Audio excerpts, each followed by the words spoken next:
আসসালামু আলাইকুম। আসুন আজকে একটা জামাইকান চেরির একটা রিভিউ করে ফেলি।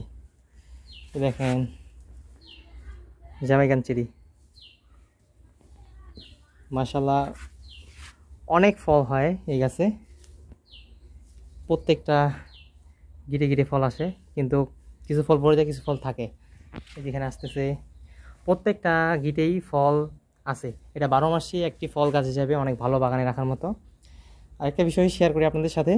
আমার বাগানে যারাই আসে তারাই বলে যে আমাদের আঞ্চলিক ভাষায় বলা হয় এগুলাকে ঝিগনি গাছ বা খড়ি গাছ, এদিকে বলা হয়। সেম টু সেম ওরকম দেখতে পাতাগুলা। তো যেই আসে সেই বলে যে ভাই ঝিগনি গাছ লাগাই রাখছেন বাগানের মধ্যে।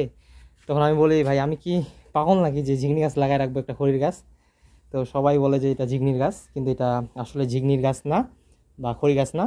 এটা একটা ফল গাছ, জামাইকান চেরি। এই যে ফল এখানেও আছে, প্রত্যেকটা বাটে বাটে গিটে গিটে ফল আসে। এটা 12 মাসি জাত হিসেবে অনেক ভালো। এটা অনেক মিষ্টি একটি ফল।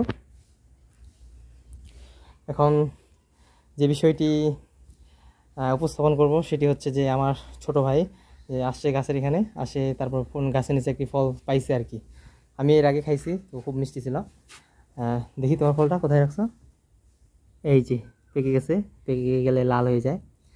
এখন খাও ধরে, খাও খাও। কেমন, ভালো? মিষ্টি নাকি টক? মিষ্টি। মিষ্টি বলে অনেক, অনেক না বেশি না কম? বেশি। বেশি মিষ্টি। আহ, ও বলতেছে অনেক মিষ্টি, ছোট বাচ্চাদের অনেক পছন্দ এবং পাখিদেরও পছন্দ। এটা জামাইকান চেরি, চেরি ফল একটা 12 মাসি জাত। এটা মানে হইতে থাকে। এই যেমন এই পাশে ফুল আছে, এই পাশে ফল, এগুলো কিছুদিনের মধ্যে পেকে যাবে, এই আসতেই থাকে এগুলা।